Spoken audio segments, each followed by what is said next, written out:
Hello, everybody. It's Dr. Robles again. How are you? Your orthodontist mentor. Okay, let me tell you a story.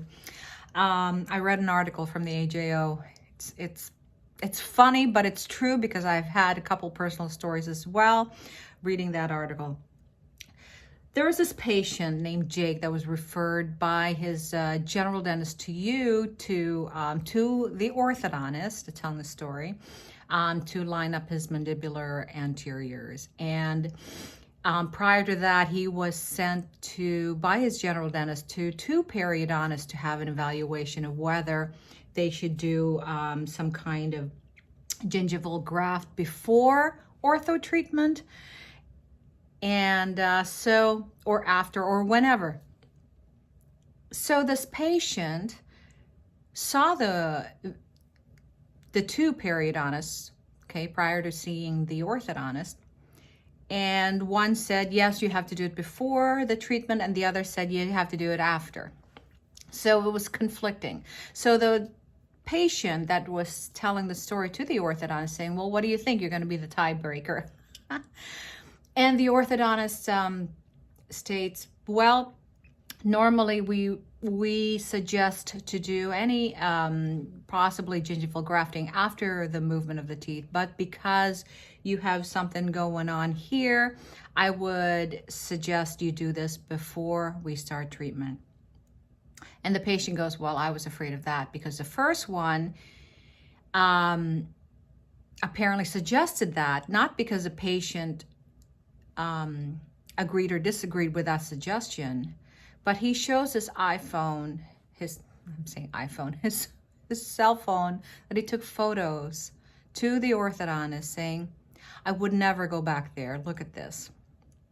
So he shows it, and then the orthodontist's facial expression must have just shown everything, because one image displays a clump of dark hair on what was that? A clump of dark hair on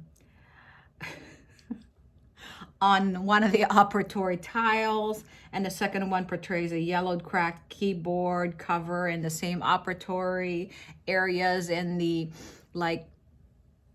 permanent stains on top of the treatment area. And the patient says, I'm never going to go back here from those photos.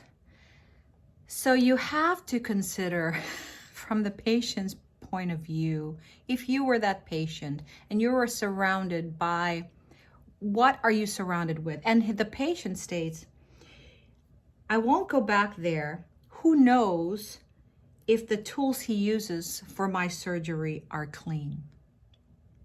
So, yeah. I remember when I started, before I opened my practice, I was starting out, and I was an associate for this general dental group. And in your mind, you have bills to pay, you have, your student loans are coming up, you've got rent and so forth. So, you'll take what's the cost per day, blah, blah, blah. And then you don't really open up your vision about, well, what is the patient's point of view? What do they see? And then suddenly you realize, oh my God, they see all of these things. You have got to be setting that aside. I'm not saying that you've got to have the latest and the greatest and the best, but if you can visually see, if it's clean and simple, that's great.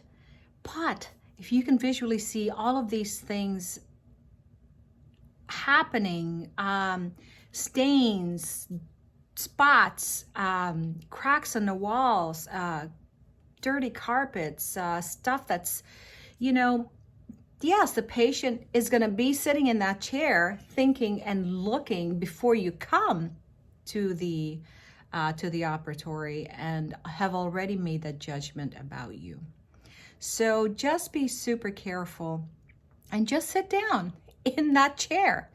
Sit down for 5-10 minutes, however long they usually wait before you come see them, and evaluate your surroundings.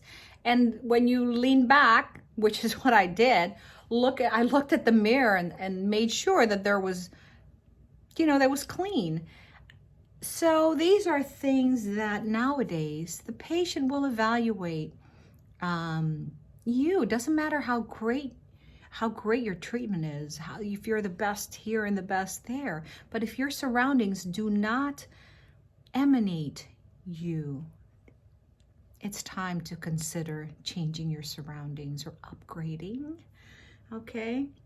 So the orthodontist was thinking, oh my God, should I?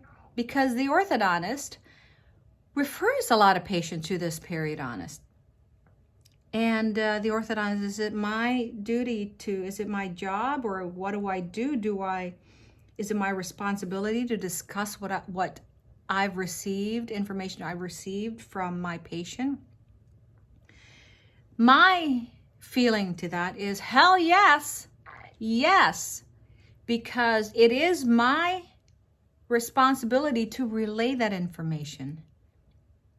Okay, delivery is everything. You can deliver anything. It's how you deliver it. And that's it.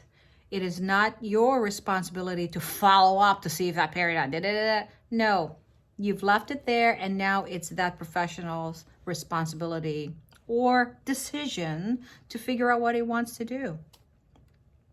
But if that was that periodontist, if I was that periodontist, I'd say, oh my God, if he's smart, he'll realize he owes you a debt of gratitude, because he'll figure out that these patients are going to make that decision, not because that I haven't referred, but because that patient made that decision because of that surrounding in it of itself. So this is something to consider.